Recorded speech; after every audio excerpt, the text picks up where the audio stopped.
الحمد للہ رب العالمین، الصلاۃ والسلام علی رسول النبی الکریم وعلی آلہ واصحابہ اجمعین۔ الحمد للہ الذی ہدانا لہذا وما كنا لنہتدی لولا ان ہدانا اللہ۔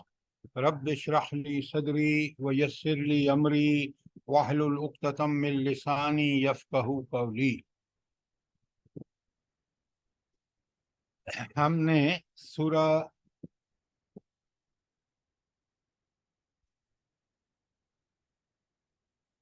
الانعام کی کل سورہ الانعام کی کل ہم نے آیت 48، 49 اور 50 کی تھی۔ میں ان کا خلاصہ بیان کر رہا ہوں تاکہ بالکل مضمون ہمارے ذہن میں تازہ بھی رہے، اور جو کل پڑھا ہے اور آج جو پڑھ رہے ہیں اس کا لنک کیا ہے آپس میں۔ تو کل کا مضمون حسب معمول قرآن، کیونکہ اللہ تعالیٰ کا کلام ہے، اس کے اندر ہدایت کا بہت سامان ہے۔ ایک ایک آیت میں چیزیں جو ہیں وہ بہت ساری بیان ہوئی ہیں۔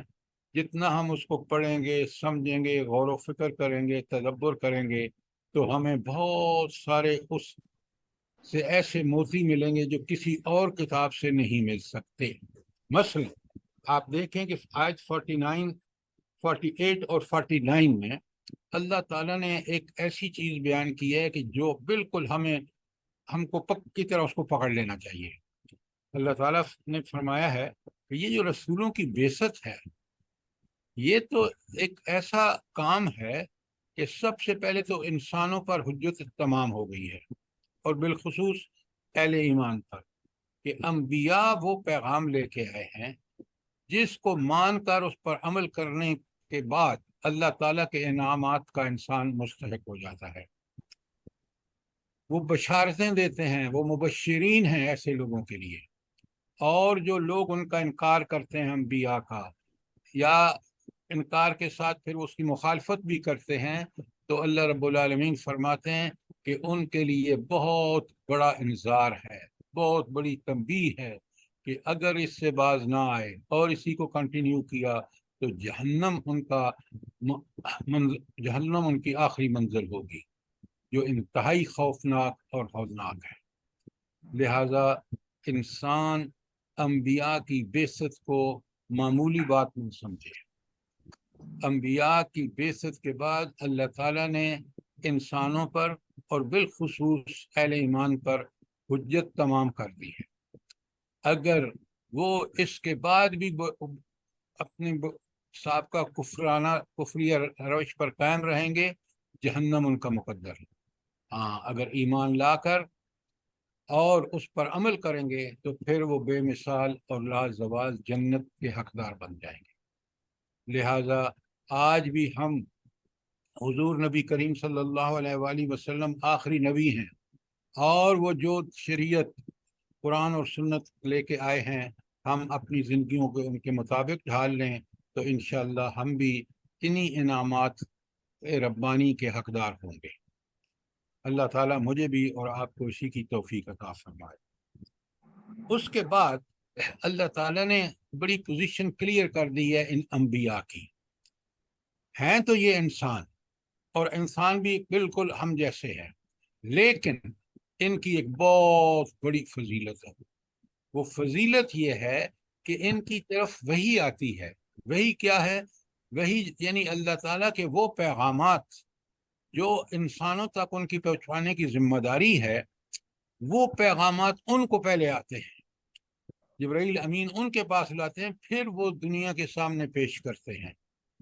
پھر جو بھی ان کو اس سلسلے میں تکلیفیں اٹھانی پڑتی ہیں لوگوں تک پہنچانے میں، پھر مخالفین جن و انس جو ہے ان کی مخالفت کرتے ہیں، تو وہ اس پر ڈٹ کے، جم کے اور پوری استقامت کے ساتھ اللہ کے پیغام کو لوگوں تک پہنچاتے ہیں۔ یہ ان کا سب سے بڑا، اور اسی لیے نبی سے محبت کا تقاضا یہ ہے کہ ہم اس کے بلائے ہوئے پیغام کو دل و جان سے قبول کر کے اس پر کما حقہ عمل کریں۔ یہ بات اچھی طرح نوٹ فرما لیں۔ اور نبی کے پاس نہ کوئی کسی خزانوں کا مالک ہوتا ہے، بڑا کلیئرلی بتا دیا آیت 50 میں، اور نہ وہ عالم غیب ہوتا ہے، اور نہ وہ فرشتہ ہوتا ہے، عام انسان ہم جیسا، لیکن بہت بڑی بات، بہت بڑی فضیلت کہ اللہ تعالیٰ کا بالکل چنیدہ، اور اللہ تعالیٰ اسی کے ذریعے پیغام بھیجتے ہیں۔ تو یہ تھا ہمارا، اور آیت 51 میں بتا دیا گیا کہ اگر تم اللہ سے ڈر کے نیکیاں کرو گے تو پھر تمہاری جو تقوی والی یہ زندگی ہوگی، یہ تمہیں بڑے سارے اللہ کے انعام اور قرب الہی کا حقدار بنا دے گی۔ اگر کوئی سوال ہے تو لاسٹ ٹائم کا تو پوچھیں، ورنہ ہم آج آیت نمبر 52 پہ آگے چلتے ہیں۔ آیت نمبر 52 کو سمجھنے سے پہلے ایک بات اچھی طرح سمجھ لیں کہ اللہ رب العالمین سر کو 51 کرنی ہے یا کہ 52 کرنی ہے؟ اچھا، 50 جزاک اللہ، میں 51 بالکل آپ نے جی ٹھیک کیا۔ 51 کرنی ہے آج۔ 51 میں بسم اللہ الرحمن الرحیم وَأَنذِرْ بِهِ، یہ انذر، ان کو ڈراؤ، ان کو تنبیہ کرو، بہی، اس سے۔ بہی کا مطلب کیا ہے بلا؟ ضمیر کس کی طرف ہے؟ قرآن پاک کی طرف، سر وحی کی ویری طرف۔ گڈ، ویری گڈ ڈاکٹر صاحبہ، کہ قرآن سے لوگوں کو ڈراؤ۔ دعوت کا مرکز اور کیا ہونا چاہیے، محور اور مرکز؟ قرآن۔ یہ جو ہم دوسری کتابیں لے کے شروع ہو جاتے ہیں، یہ اللہ تعالیٰ یہاں صاف کہہ رہا ہے، اس آیت کو اچھی طرح سمجھیے کہ دعوت آپ نے دینی ہے قرآن و سنت سے۔ ہاں، اگر کوئی کتاب اس کو کھول رہی ہو تو پھر ٹھیک ہے، ورنہ کوئی ایسی کتاب اس قرآن و سنت کو ریپلیس نہیں کر سکتی۔ آج مسلمانوں کا مسئلہ ہی یہی ہے، اور فرقہ پرستی اسی وجہ سے پروموٹ ہوئی ہے کہ ہم نے قرآن و سنت کو چھوڑ کر بہت ساری دوسری کتابیں اور نظریات اور فرقہ پرستی والی چیزیں اٹھا لی ہیں۔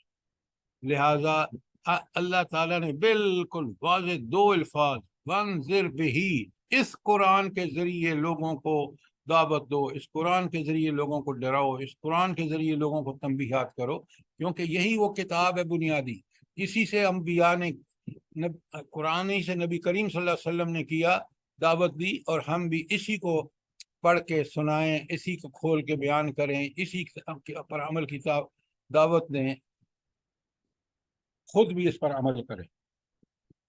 وَأَنذِرْ بِهِ الَّذِينَ، اور ڈراؤ اس کتاب سے، اس قرآن سے ان لوگوں کو، یخافون، جو ڈرتے ہیں کس بات سے؟ ان یحشروا الی ربہم، کہ وہ اپنے رب کے پاس جمع کیے جائیں گے۔ یہ بات جو ہے نا، یہ خوف آخرت کے لیے، کہ ہمیں ہر لمحہ یہ یاد رہنا چاہیے کہ بالآخر اس دنیا کی زندگی مکمل کر کے ہم مر جائیں گے، قبر سے لے کر دوبارہ اٹھنے تک جو دوسرا سور پھونکا جائے گا، یہ پورا عالم برزخ ہے۔ تو اللہ اس عالم برزخ کے بعد ہمیں دوسرے سور پہ اللہ تعالیٰ اٹھا کے اور پھر میں نے انہیں حشر میں جمع کر دے گا، اور وہاں حساب کتاب ہوگا۔ تو یہ وہ مراحل ہیں جو کبھی انسان کی نظر سے اوجھل نہیں ہونے چاہیے، انتہائی شدید مراحل ہیں۔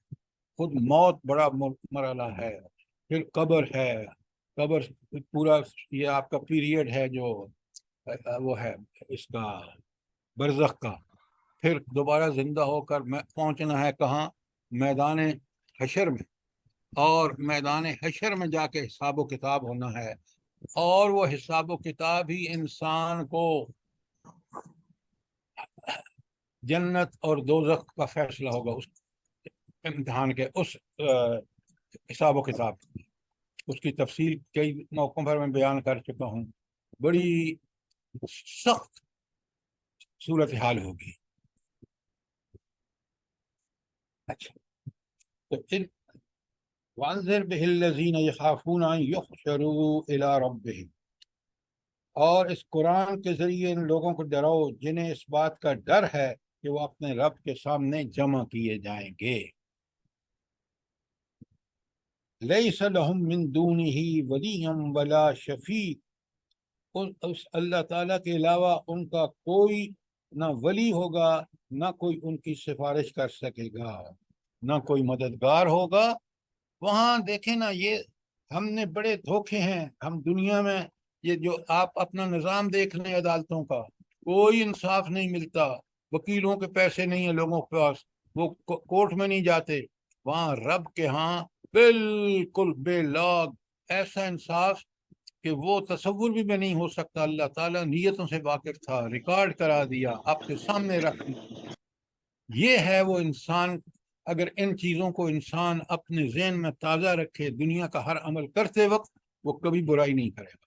اور پھر اللہ تعالیٰ فرما رہے ہیں کوئی مددگار نہیں ہوگا. ذرا نوٹ فرمائیں، یہ جو لوگ جو کہتے ہیں نا کہ ہمیں فلاں چھڑا لے گا فلاں چھڑا لے گا، اللہ تعالیٰ خود بتا رہے ہیں کوئی مددگار نہیں ہوگا، کوئی سفارش کرنے والا نہیں ہوگا. بڑی سمجھیے ان باتوں کو. اور یہ سب چیزیں اللہ تعالیٰ کہتے ہیں کہ اس آخرت کے دن سے ڈریں، حساب و کتاب سے ڈریں، تاکہ اس ڈر سے ان کے لیے ان کے اندر دنیا میں تقوی پیدا ہوگا. تقوی کیا ہے؟ کہ وہ برائی سے بچیں گے، نیکی کریں گے. اور قرآن پڑھ کے دیکھ لیجیے، پورے قرآن میں جنت تیار کن کے لیے کی گئی ہے؟ بلا کن کے لیے تیار کی گئی ہے؟ جلدی بتائیں. اعدت للمتقین. کیا بات ہے، اعدت للمتقین. یہ جنت تیار ہی متقین کے لیے کی گئی ہے. اور تقوی کیسے پیدا ہوگا؟ اللہ کے سامنے کھڑے ہو کر حساب دینے سے ڈرنے کا، کہ میرا کوئی وہاں حمایتی نہیں ہوگا، کوئی سفارشی نہیں ہوگا. اور جو چیز کام آنی ہے وہ ایمان عمل صالح. کتنی بڑی ہدایت کا سامان ہے خود اس ایک اکیلی آیت میں. تو خوف آخرت، خوف حشر، خوف حساب و کتاب، یہ وہ چیز ہے. اسی کو کہتے ہیں، ایک میں مختصر الفاظ میں ہوں تو آخرت کا یقین. اور تقوی کے بغیر جنت میں کوئی نہیں جائے گا، یہ بات یاد رکھیں. قرآن میں پتہ ہے تقوی کا حکم کتنی دفعہ آیا ہے؟ کوئی 70 دفعہ آیا ہے. واتقوا اللہ، اللہ سے ڈرو. ڈرنے کا مطلب کیا ہے؟ کہ اللہ سے ڈر کر نیکیاں کرو اور برائیوں سے بچو. آپ ذرا سورہ حشر میں آپ کو اکثر لوگوں کو یاد ہوگا کہ اللہ تعالیٰ فرمایا یا ایھا الذین آمنوا اتقوا اللہ ولتنظر نفس ما قدمت لغد واتقوا اللہ. 2 دفعہ اس ٹکڑے میں آ چکا ہے اتقوا اللہ. تو لہٰذا یہ چیزیں ہیں جو قرآن سے جڑے ہوئے لوگ ہیں، جو قرآن کو سمجھ کے پڑھتے ہیں، وہ بالکل اپنی زندگی میں اللہ کی رضا کے لیے نیکیوں میں سبقت اور برائیوں سے مکمل اجتناب، یہی تقویٰ ہے. آیت نمبر 51 کلیئر ہے؟ کوئی سوال ہے، کوئی کامنٹس ہیں؟ ورنہ آیت نمبر 52 میں چلیں. اب آئیے آیت نمبر 52 میں. بسم اللہ الرحمن الرحیم. اچھا، ایک چیز تھوڑی سی میں پہلے بتا دوں آپ کو کہ اس آیت میں آپ دیکھیں گے کہ رب العالمین کو کس قدر پسند ہیں وہ لوگ جو اللہ کے مطیع اور فرمانبردار ہیں. وہ چاہے کتنا ہی غریب ہو، وہ کیوں نہ حضرت بلال حبشی رضی اللہ تعالی عنہ ہو، وہ کیوں نہ حضرت سمیہ جیسی خاتون ہو جو غلام تھی، اللہ کو وہ بہت پسند ہیں. ابھی آپ دیکھیں گے. اس کے مقابلے میں اللہ تعالیٰ کو وہ مغرور سرداران قریش جو نبی کریم صلی اللہ علیہ وسلم کی بات نہیں مان رہے تھے، ایمان نہیں لا رہے تھے، ان سے اللہ سخت نفرت کرتے ہیں. تو اللہ تعالیٰ کو کون پسند ہے؟ اہل ایمان. ایمان بھی کیسا؟ ایمان اور عمل صالح دونوں. ایمان ایسا جو ان کو عمل صالح پر مجبور کرے. آج ہمارا ایمان وہ ایمان نہیں ہے. ایمان ایسا شعوری قرآن و سنت والا، اس پہ عمل، دنیا میں وہ قوم کبھی ذلیل اور رسوا نہیں ہو سکتی جس کا ایمان ایسا ہو۔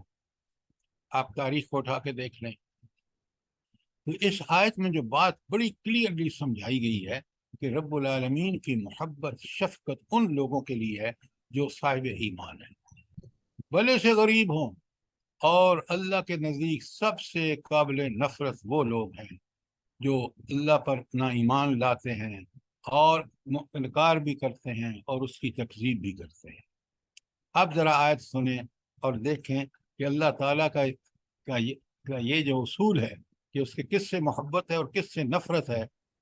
اور یہاں اگر دیکھیں نا تو قرآن کو جب سمجھتے ہیں تو پتہ چلتا ہے کہ یہاں قریش مکہ کے غرور پر اللہ تعالیٰ نے بڑی کاری ضرب لگائی۔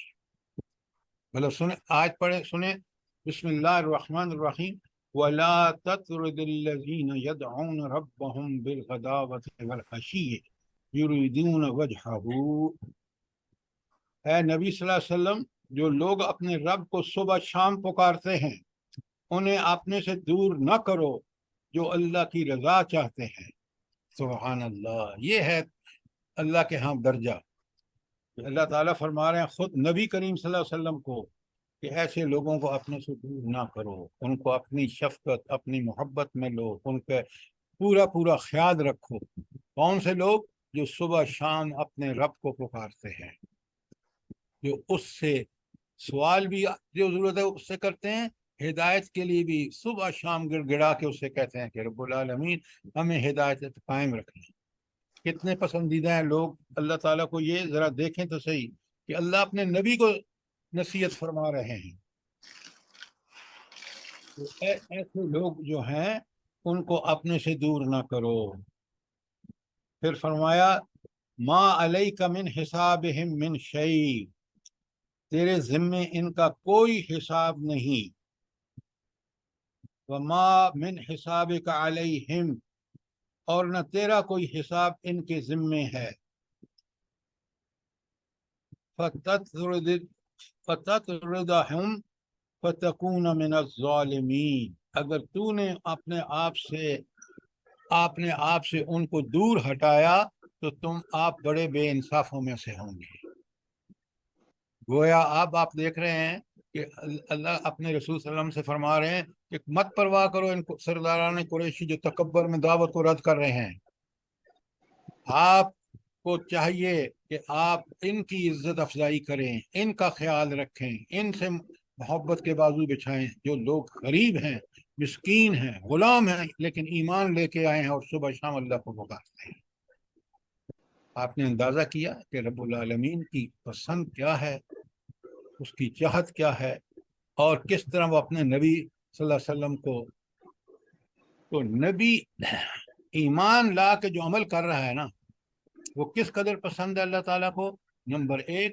نمبر دو، نبی کے ذمہ یہ نہیں ہے کہ وہ کسی کا حساب لے گا، یا وہ نبی کے ذمہ یہ ہے کہ جو ایمان لا کے اس پہ مطابق زندگیاں گزار رہے ہیں ان کی پوری قدر کریں۔ رہا معاملہ کہ کس کو اللہ تعالیٰ اجر عطا فرمائے گا، وہ اللہ کے ذمہ ہے۔ تو یہاں بڑا کلیئرلی بتا دیا کہ نبی کریم صلی اللہ علیہ وسلم کو منع فرما دیا کہ غریب مخلصین کو اپنے پاس سے ہٹائیں گے تو یہ بات بے انصافی ہوگی۔ کافروں میں بعض سرداروں نے نبی کریم صلی اللہ علیہ وسلم سے کہا تھا تمہاری بات سننے کو دل تو چاہتا ہے لیکن تمہارے پاس رذیل لوگ بیٹھتے ہیں۔ اس پر یہ آیت اتری، آپ ذرا نوٹ فرما لیں۔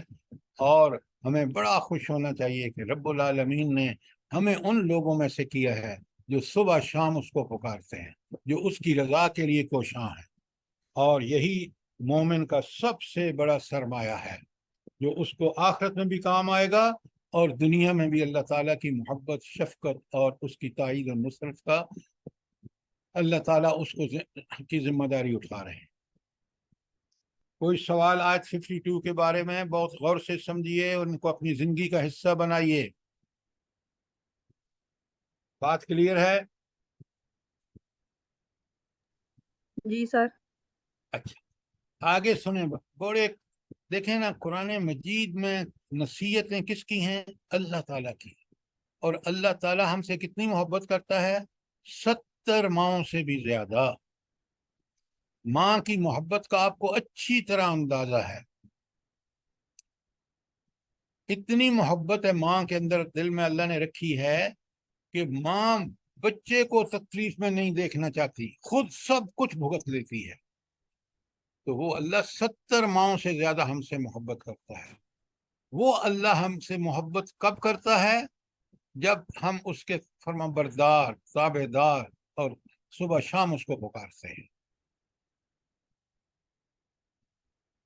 اچھا، اب اگلی آیت سمجھنے سے پہلے، سننے سے پہلے ایک بات اچھی طرح سمجھ لیں کہ چاہے غربت ہو، چاہے امارت ہو، چاہے بدحالی ہو، چاہے خوشحالی ہو، یہ دونوں کیا ہیں بلا؟ سر آزمائش. آزمائش ہے سر، دونوں امتحان. امتحان یا آزمائشیں. بالکل ٹھیک کہا آپ نے. ٹھیک ہے نا؟ لیکن بڑی بات غور سے سنیے، بڑی بدبختی ہے، بڑی بدبختی ہے انسان کو جب کچھ اللہ تعالیٰ مال او دیتا ہے نا، وہ کہتے ہیں واہ، میں کمال ہے، میں نے یہ سب کچھ اپنی محنت سے حاصل کیا، میں راتوں کو جاگا، میں نے فلاں کیا فلاں کیا، اور آج میں دیکھ لیں میں نے اپنی، یعنی وہ خود نمائی. اور حالانکہ سب چیزیں اللہ نے اس کو دیں. اگر وہ رات کو جاگا، اس نے محنتیں کی، تو اس کو توفیق کس نے بخشی؟ اللہ تعالیٰ نے بخشی. اس کو صحت دی، اس کو ذہانت دی، اس کا شکر ادا نہیں کرتا. بدبختی دیکھیں. ہاں، جو مومن ہے، جو چیز بھی اس کو ملتی ہے، اللہ کا جو انعام ملتا ہے، وہ اللہ کا شکر ادا کرتا ہے، اور پھر اس کو بالکل اسی طرح استعمال کرتا ہے. مال ہو، دولت ہو، عہدے ہوں، خوشحالیاں ہوں، وہ ساری کی ساری اسی طرح استعمال کرتا ہے جس طرح اللہ نے حکم دیا ہے. وہ اللہ کا بندہ، غلام اور عبادت گزار بن کے زندگی گزارتا ہے. یہ ہے بندہ جو اللہ کو پسند ہے. لہذا یہ بھی امتحان ہے. اور جب بدحالی آ جاتی ہے، مشکلات آ جاتی ہیں، بیماریاں آ جاتی ہیں، تنگ دستیاں آ جاتی ہیں، مومن کیا کرتا ہے؟ مومن کہتا ہے یہ میرے رب کی طرف سے ہے، یہ میری آزمائش ہے، میں نے صبر کرنا ہے. اور صبر بھی کس کے لیے؟ اللہ کے لیے کرنا ہے. میں اس کی رضا پہ راضی رہوں گا. یہ ہے مومن کا طرز عمل. یہاں آپ دیکھیں نا، نعوذ باللہ، جب لوگ یہ بات کہتے ہیں تو بندہ حیران پریشان ہو جاتا ہے. کیا کہتے ہیں؟ بھئی یہ ہم ہی رہ گئے تھے کہ نعوذ باللہ اللہ نے ہمیں اس مشکل میں ڈال دیا. کبھی اللہ تعالیٰ کی نعمتوں کی طرف نہیں دیکھتے. لہذا دونوں بیک وقت امتحان ہے، چاہے وہ غربت ہو اور چاہے امارت ہو، چاہے خوشحالی ہو چاہے بدحالی ہو، چاہے بیماریاں ہوں یا صحت ہو. تو دونوں چیزیں بیک وقت انسان کی آزمائش ہیں. اب سر کچھ لوگ جو ہے نا، پھر یہ جو ہے نا، یہ غرور اور تکبر میں آ جاتے ہیں. ان کو یہ نہیں پتا ہوتا کہ یہ آزمائش ہے ہم لوگوں پہ اللہ کی طرف سے. جیسے ہی ان کے حالات بہتر ہوتے ہیں، پیسہ تھوڑا سا آ گیا، اور وہ جو ہے زمین پہ ان کے پاؤں نہیں لگتے ہیں، پھر وہ دوسروں کو، کسی اور دوسرے بندے کو ایسے سمجھتے ہیں جیسے کچرے کا ڈھیر لگا ہوا ہے نا. یہی چیز مسلمانوں چاہیے. میں عام، آپ بالکل ٹھیک کہہ رہے ہیں. آج اسی چیز نے ہمیں ذلت اور پستی میں مبتلا کر رکھا ہے میڈم. کیوں کہ ہم، بالکل صحیح آپ کہہ رہے ہیں. سنیں، عوام الناس ہوں یا خواص ہوں، خواص سے مطلب آپ کے بیوروکریٹس ہوں، آپ کے حکمران ہوں، آپ کے ججز ہوں، آپ کے کسی شعبے کے سربراہ ہوں، وہ سارے کے سارے اس کو امتحان نہیں سمجھتے کہ یہ ہمارا امتحان ہے، اور ہمارا ایک ایک ناانصافی اور ظلم ہمیں جہنم میں لے کے جائے گا. کاش یہ ہم سمجھتے تو ہم اس کو اللہ کی امانت سمجھ کر خرچ کرتے، تو ہمارا دور صحابہ کرام کا دور ہوتا، خلفائے راشدین کا دور ہوتا. آج ظلم و ستم دیکھ لیں، ملکوں میں دیکھ لیں. وہ ملک پاکستان جو اسلام کے نام پر بنا، وہاں اللہ کے قانون کا کہیں ذرہ برابر بھی موجود نہیں، اور کفر کی ایک ایک چیز یہاں پریکٹس کی جا رہی ہے، تو اس سے بڑا ظلم کوئی ہو سکتا ہے؟ تو لہذا عہدے ہوں، سر اس کے بدلے میں دیکھیں عوام بچاری کا برا حال ہو رہا ہے نا، کتنی وہ آزمائش میں آئے ہوئے ہیں، اور عوام بھی کم نہیں ہے میڈم، عوام بھی کم نہیں ہے۔ اگر عوام نیک ہوتی تو اللہ تعالیٰ ان کو نیک حکمران دیتا۔ یہ بات یہ بھی ٹھیک دیکھیں نا، کہہ رہے ہمدردی ہیں۔ اس وقت ہوتی اگر عوام الناس کو دیکھ لیں آپ۔ میں ایک چھوٹی سی مثال دے رہا ہوں، پہلے میری بات سنیں۔ آپ جائیں نا ریڈی والے کے پاس، وہ آپ سے کہے گا کہ خوبانی 400 روپے کلو ہے۔ آپ کہیں کہ یار اتنی مہنگی کر دی ہے، کہتے ڈالر مہنگا ہو گیا ہے، مہنگائی ہو گئی ہے۔ وہی جائیں آپ منڈی میں، وہ آپ کو 200 روپے کلو ملے گی۔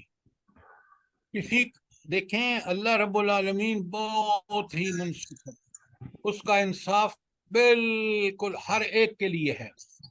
غریب اس ملک کا اگر اچھے اعمال والا ہوتا، اللہ سے تعلق ہوتا، اللہ سے دعائیں مانگتا، تو آپ دیکھتے کہ یہاں حکمران اس طرح کے نہیں آ سکتے تھے۔ جی سر، جیسی روح ویسے فرشتے۔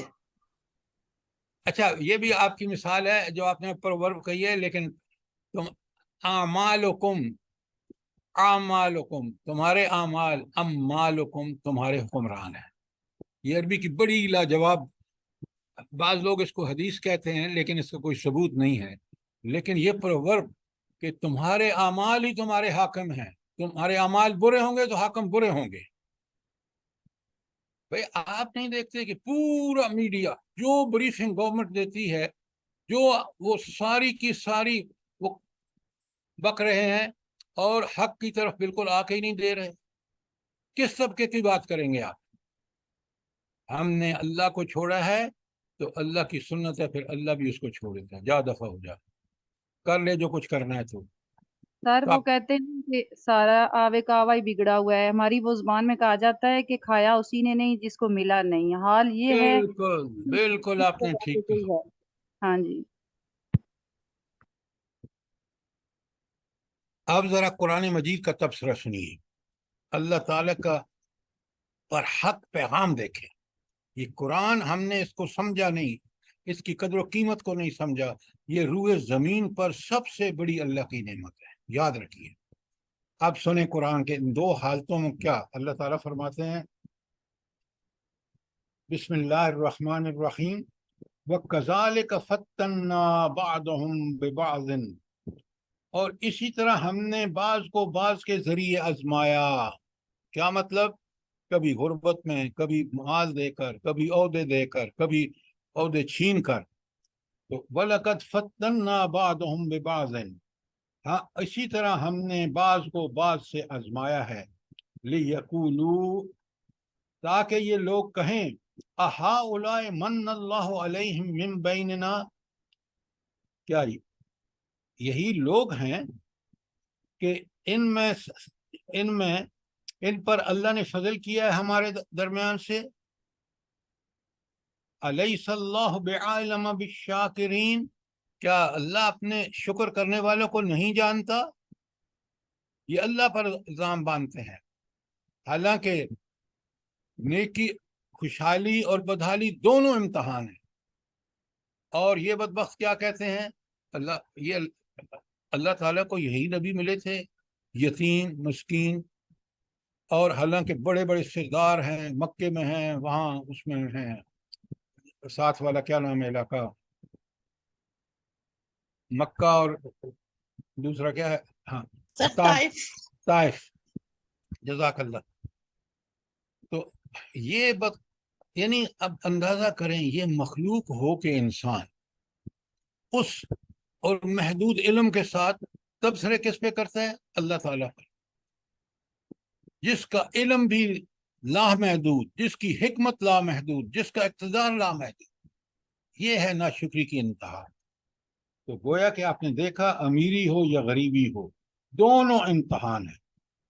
اور اسی طرح اللہ تعالیٰ نے ایک کو دولت دے کر اور دوسرے کو غربت دے کر دونوں کا امتحان دیا ہے۔ اور جن کو مال و جاہ دیتا ہے تو اس لیے دیتا ہے کہ وہ دیکھے کہ وہ اللہ کی دی ہوئی نعمتوں پا کر اس کا شکر گزار ہوتے ہیں، متواضع ہوتے ہیں، فرمانبردار بندے بنتے ہیں، یا مغرور متکبر ہو کر پکڑنے والے، اترانے والے، غریبوں کو دھتکارنے والے اور خدائی نعمتوں کے اجارہ دار بن بیٹھتے ہیں۔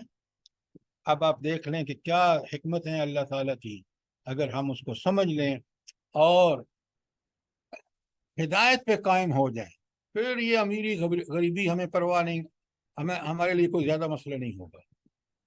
غریبی آئے گی تو ہم بالکل صاف کہیں گے یہ رب کی طرف سے آزمائش ہے، اس لیے ہمیں صبر و استقامت اختیار کرنی ہے۔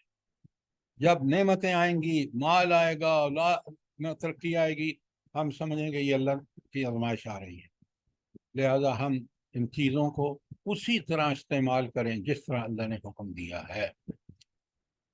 تو آپ دیکھ رہے ہیں کہ ہدایت کے پہلو سے جب ہم قرآن کو سمجھ کے پڑھتے ہیں تو کس قدر ایک ایک آیت کے اندر ہمیں ہدایت کے پہلو ملتے ہیں۔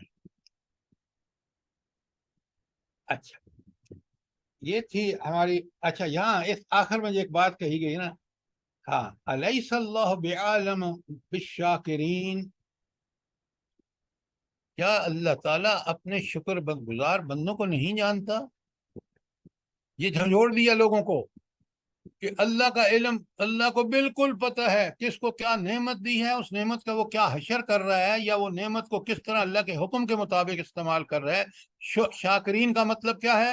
وہ جو شکر کرتے ہیں، دل سے سمجھتے ہیں کہ اللہ کا سب احسان ہے، زبان سے الحمدللہ کہتے ہیں، عمل سے اس چیز کو اسی طرح استعمال کرتے ہیں جس طرح اللہ نے حکم دیا ہے، یہ ہے شکر گزار۔ کیا اللہ ان کو نہیں جانتا؟ تم انگلیاں اٹھا کے اپنے تکبر کی وجہ سے کہتے ہو کہ یہ غریب نبی کریم صلی اللہ علیہ وسلم کے پاس بیٹھے ہیں، ہم تو نہیں جا سکتے وہاں۔ تو لہٰذا یہ دونوں چیزیں آزمائش ہیں۔ اور آپ نے دیکھا جو شروع کی پہلی آیت میں نے پڑھی آپ کے سامنے کہ اللہ اپنے نبی سے کہہ رہا ہے ان کو اپنے پاس سے مت ہٹاؤ۔ یہ جو اللہ والے ہیں نا، یہ چاہے غلام ہی کیوں نہ ہو، یہ بلال حبشی کیوں نہ ہو، یہ حضرت سمیہ اور زنیرہ کیوں نہ ہو، آپ ان کو نہ ہٹائیے۔ ان کو، یہ جو تکبر والے ہیں، یہ قریش جو ہیں، ان کی پرواہ مت کرو۔